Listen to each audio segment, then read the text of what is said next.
Hello everyone, welcome to my YouTube channel. कैसे हैं मेरे प्यारे स्टूडेंट्स।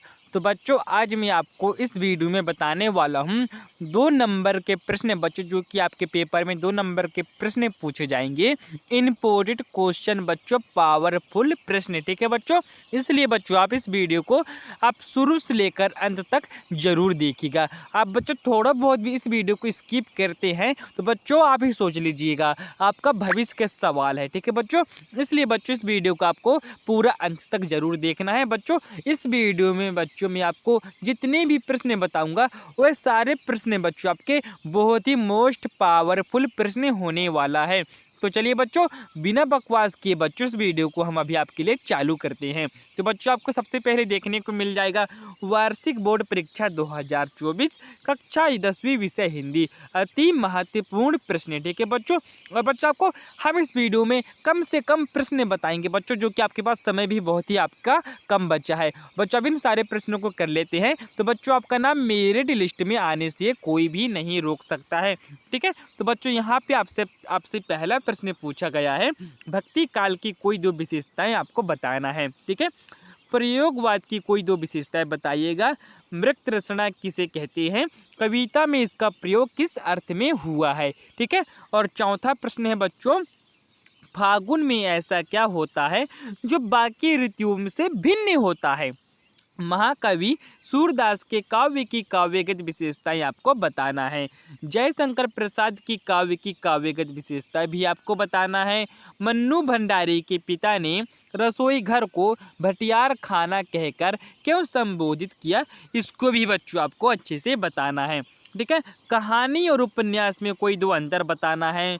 नाटक और एकांकी में भी आपको अंतर बताना है, ठीक है। इससे पहले बच्चों मैंने आपको आपके कक्षा 10वीं वालों के लिए बच्चों मैंने इम्पोर्टेंट क्वेश्चन का वीडियो डाल दिया है। उसमें बच्चों मैंने आपको करीब कम से कम 80-85 प्रश्न बताए हैं, 2 नंबर के, 3 नंबर के, 4 नंबर के, ठीक है। 2 पार्ट में बच्चों आपका वीडियो बना था। उन दोनों पार्ट का वीडियो बच्चों आपको अच्छे से देख लेना है, ठीक है। और बच्चों जो भी प्रश्न मैं इनमें बता रहा हूँ उन्हीं में से बच्चों उनका प्रश्न ही है, लेकिन इनमें से बहुत सारे प्रश्न उन प्रश्नों से मेल खाते हैं, ठीक है। उन 80 प्रश्नों को आप अच्छे से हल कर लेंगे ना तो बच्चों आपको पक्का कहता हूँ, 100% कहता हूँ बच्चों, आपको अपनी क्लास में से टॉप करने से कोई भी नहीं रोक पाएगा।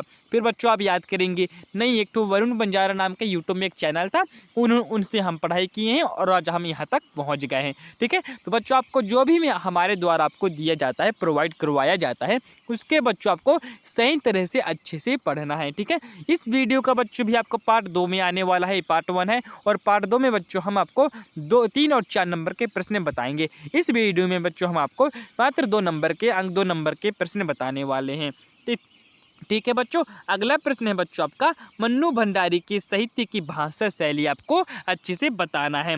अगला प्रश्न है बच्चों, इसके बाद 11वां है, संधि विच्छेद कर संधि का नाम लिखिए, मनोरथ प्रतिदिन, ठीक है। अगला प्रश्न है बच्चों, समास विग्रह कर समास का नाम लिखिएगा, ऋण मुक्तक है नीलकंठ, ठीक है। 13वां प्रश्न है बच्चों, बच्चे माता पिता के प्रति अपने प्रेम को कैसे अभिव्यक्त करते हैं। 14वां प्रश्न है बच्चों, खंड काव्य की परिभाषा लिखते हुए किन्हीं 2 खंड काव्यों के नाम एवं उनके एक रचनाकारों के नाम लिखिएगा। और बच्चों आपको एक छोटा सा कमेंट करना है, आप कहाँ से देख रहे हैं, कौन से जिले से देख रहे हैं, ठीक है। आप बच्चों कमेंट बॉक्स में अपने जिले के नाम और अपना नाम और आप कौन से गाँव से देख रहे हैं उसका नाम बच्चों आपको अच्छे से बता देना है, ठीक है। क्योंकि बच्चों हमको पता चलेगा कि हमारा वीडियो कहाँ कहाँ जाता है, कौन कौन से जिले के हमारे बच्चे इस वीडियो को देखते हैं। तो बच्चों हम आपके लिए आपके जिले के हिसाब से बच्चों उसी तरह के क्वेश्चन हम आपको देंगे, ठीक है। उसके बाद बच्चों आपका आता है 15वां प्रश्न बच्चों, महाकाव्य के बारे में लिखते हुए किन्हीं 2 महाकाव्यों के नाम एवं उनके एक रचनाकारों के आपको नाम बताना है। सिंपल है बच्चों, आप अच्छे से बता दीजिएगा।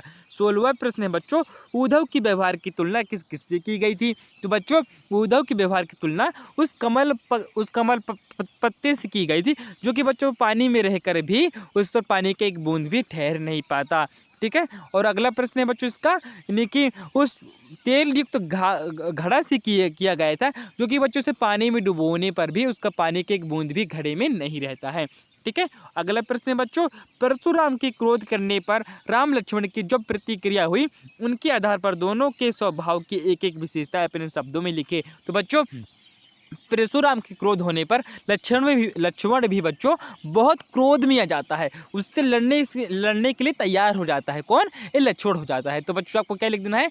लक्ष्मण परशुराम के बाद संवाद से बहुत ही अत्यधिक क्रोध हो जाता है और श्री राम बच्चों निम्र रहते हैं, ठीक है, ज़्यादा क्रोध विरोध नहीं करते हैं, उन दोनों बातों को सुलझाने की कोशिश करते हैं, ठीक है। उसके बाद बच्चों आपका है 18वां प्रश्न है बच्चों, कैप्टन की मृत्यु का समाचार देते हुए वक्ता पानवाला उदास हो जाता है क्यों? तो बच्चों ये आपका बुक में से प्रश्न है, इसको बच्चों आपको खुद ही स्वयं हल करना होगा। 19वां प्रश्न है बच्चों, बाल गोविंद भगत की पुत्र वधु उन्हें अकेला क्यों नहीं छोड़ना चाहती थी? ये भी बच्चों आपको अच्छे से बताना है। 20वां है बच्चों, माता का आंचल पाठ के आधार पर लिखे कि शिशु का नाम भोलानाथ कैसे पड़ गया? बच्चों आपको बताना है कि उसका नाम भोलानाथ कैसा पड़ गया, किसका? शिशु का नाम। 21वां प्रश्न है बच्चों, कहानी और उपन्यास में अंतर बताइएगा। बच्चों ये सारे प्रश्न बार बार रिपीट हो रहे हैं, इन प्रश्नों को बच्चों आपको अच्छे से लिखकर ही पेपर में जाना है, ठीक है। 22वां प्रश्न है बच्चों, रस की परिभाषा लिखते हुए रस के अंगों के नाम लिखिएगा। वीर रस की परिभाषा लिखते हुए एक उदाहरण दीजिएगा। खूब लड़ी मर्दानी वाली वह तो झांसी वाली रानी थी, ये वाला आपको उदाहरण में लिख देना है। वीर रस का मतलब होता है बच्चों उत्साह, ठीक है, जो कि बच्चों हम किसी का बात सुनकर हमको उत्साह हो जाते हैं, वीर आ जाता है, जैसे सैनिक युद्ध में ना वीर रस होता है, उसको वीर रस कहते हैं, ठीक है। आपको यहाँ पे अच्छे से लिख देना है। उसके बाद बच्चों आपका आता है, किन्हीं दो सिंधी विच्छेद कर सिंधी का नाम आपको लिखना है। हिमालय, जगदीश, मनोरथ। हिमधन आलय हिमालय हो जाएगा, जगदीश हो जाएगा, मनोधन रथ हो जाएगा, रथा तो मनोरथ हो जाएगा, ठीक है। अगला प्रश्न है बच्चों, किन्हीं दो का समास विग्रह कर समास का आपको नाम लिखना है। राजभवन का, चौराहा, रात दिन, किसका क्या लिखना आपको? समास लिखना है, ठीक है, समास विग्रह करना है। 26वां प्रश्न है बच्चों, यहाँ पे आपसे क्या पूछा गया है? निम्नलिखित मुहावरे को, ठीक है, क्या बच्चों? निम्नलिखित मुहावरों का अर्थ लिखकर वाक्यों में प्रयोग कीजिए। घी के दिए जलाना, पता नहीं बच्चों इसका क्या होगा? आग का तारा होना, यानी कि बच्चों अत्यधिक प्यारा होना। वाक्य में प्रयोग बच्चों, राम अपने बूढ़े माँ बाप का आँख का तारा हो गया था, आँख का तारा है, ठीक है। उसके बाद बच्चों निम्न अशुद्ध वाक्यों को शुद्ध करके लिखना है। जो बच्चों यहाँ पे जो दो वाक्य दिए गए हैं ये अशुद्ध वाक्य हैं बच्चों, इसको आपको क्या करना है? शुद्ध करना है। श्री कृष्ण के अनेकों नाम है, दूसरे बच्चों वह एक आँख से काना है, ठीक है, इसको आपको अच्छे से करना है, वह आँख से एक काना है, इसकी इस तरह बच्चों आपको शुद्ध करना पड़ेगा, आप अपने हिसाब से देख लेना। 28वां प्रश्न है बच्चों आपका यहाँ पे, 28वां प्रश्न है बच्चों, अनेक शब्दों के लिए एक एक शब्द आपको लिखना है। रास्ता दिखाने वालों को हम क्या कहते हैं? जो उच्च कुल में पैदा होता हुआ है उसे हम क्या कहेंगे? इसको आपको अच्छे से बताना है। छायावादी काव्य की कोई दो विशेषताएं आपको, इसको भी बच्चों आपको अच्छे से ही बता देना है। 30वां प्रश्न है बच्चों, भक्तिकालीन काव्य की कोई दो विशेषताएं आपको अच्छे से बताना है। 31वां प्रश्न है बच्चों, यहाँ पे 31वां प्रश्न आपसे पूछा गया है बच्चों, 31वां प्रश्न आपसे पूछा गया है बच्चों, लक्ष्मण द्वारा वीर योद्धा के संबंध में बताएं कोई दो विशेषताएं आपको अच्छे से बताना है। 32वां प्रश्न है बच्चों, आचार्य विश्वनाथ के अनुसार काव्य की परिभाषा आपको बताना है। 33वां है बच्चों, नेताजी सुभाष चंद्र बोस की मूर्ति को देखकर लेखक के मन में कौन सी कमी खटक रही थी? 34वां प्रश्न है बच्चों, भोलानाथ अपने साथियों को देखकर सिसकना क्यों भूल जाता है? 35वां प्रश्न है बच्चों, संधि और समास में अंतर बताना है। 36वां है बच्चों, कहानी और उपन्यास में अंतर बताना है। 37वां है, जीवनी और आत्मकथा में आपको अंतर बताना है। उसके बाद बच्चों आपका है, महाकाव्य और खंड काव्य में भी आपको अंतर बताना है। नाटक और एकांकी में भी आपको अंतर बताना है। दोहा छंद की परिभाषा उदाहरण सहित बताना है। चौपाई छंद की परिभाषा भी आपको उदाहरण सहित बताना है। मानवीकरण अलंकार की परिभाषा भी आपको उदाहरण सहित बताना है। पुनरुक्ति प्रकाश अलंकार की परिभाषा भी आपको उदाहरण सहित बताना है। अतिशयोक्ति अलंकार की परिभाषा भी आपको उदाहरण सहित बताना है। अन्य युक्ति अलंकार की परिभाषा भी आपको उदाहरण सहित बताना है। जैसे कि बच्चों मैंने आपको पहले ही बताया था, ये पार्ट 1 है, इसका पार्ट 2 आएगा बच्चों, उसमें मैं बच्चों आपको क्या 3 और 4 नंबर के प्रश्न बताऊंगा।